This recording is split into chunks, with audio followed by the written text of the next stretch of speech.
If you've ever watched an athlete spiral after making a mistake, you know exactly what I'm talking about. A missed shot, a misstep bat, a fall from the balance beam, and suddenly they're no longer playing the game in front of them. They're replaying the one behind them. They're physically present but mentally stuck. That loop has a name, and it's called rumination. Welcome to the mental weight room where we train the brain the same way we train the body with energy, intention, and consistency. I'm your host and mental performance coach, Antoinette Daytalk. Today we're tackling something that's common not only in sports but in every area of life, rumination. So what is rumination? Rumination is repetitive thinking that goes nowhere productive. It's not reflection, it's not learning, and it's definitely not problem solving. People ruminate about everything and anything, but in sports, it sounds like this. I always mess this up. Coach is probably disappointed. Coach doesn't like me. I can't believe I did that. What if I blow it again? I'm terrible.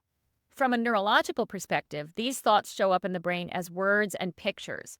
It's internal dialogue paired with mental images, replayed over and over and over. And here's what's really important to understand. Every time you replay the same thought or image, you strengthen the same loop. So the more you ruminate, the easier it is to get stuck there again.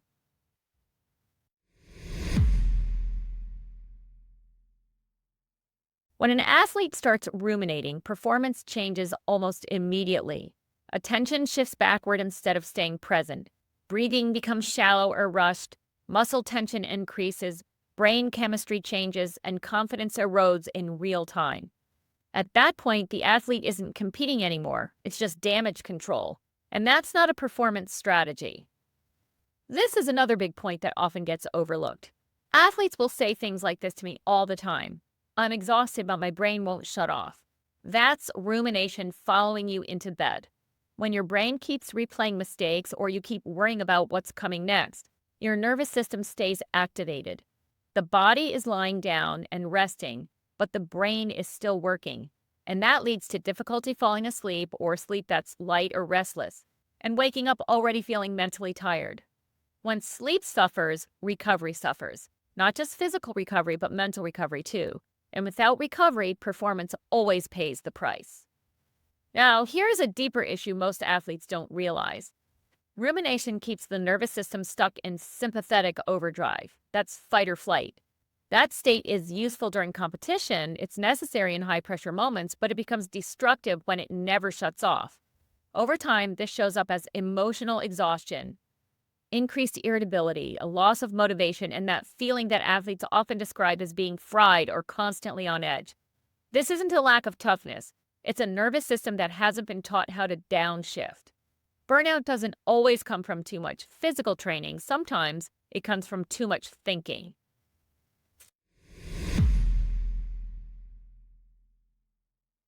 Now here's a spotlight on strategy. When athletes get stuck in repetitive thoughts, it's rarely a thinking problem alone. It's also a system problem. The body is activated, the mind is searching for clarity, and the brain keeps looping the same moment over and over and over because it doesn't know where else to go. That's why effective reset work always starts with the body.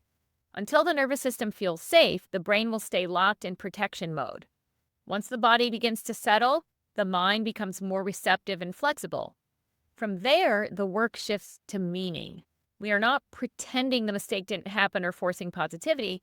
We're changing how the moment is labeled and stored in our brain. Instead of spiraling into judgment, it's important to learn to place the moment in the past and orient toward what comes next. The language you use becomes simpler, calmer, and more functional.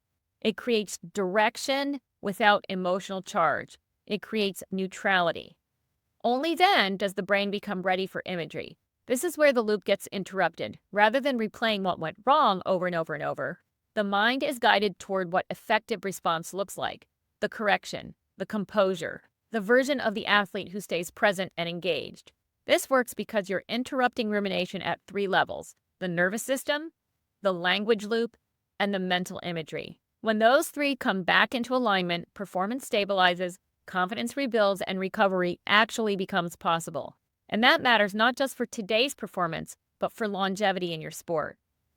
There are specific intentional strategies for this kind of reset work that integrate breathing, cognitive reframing, and visualization in a way that matches the demands of each sport.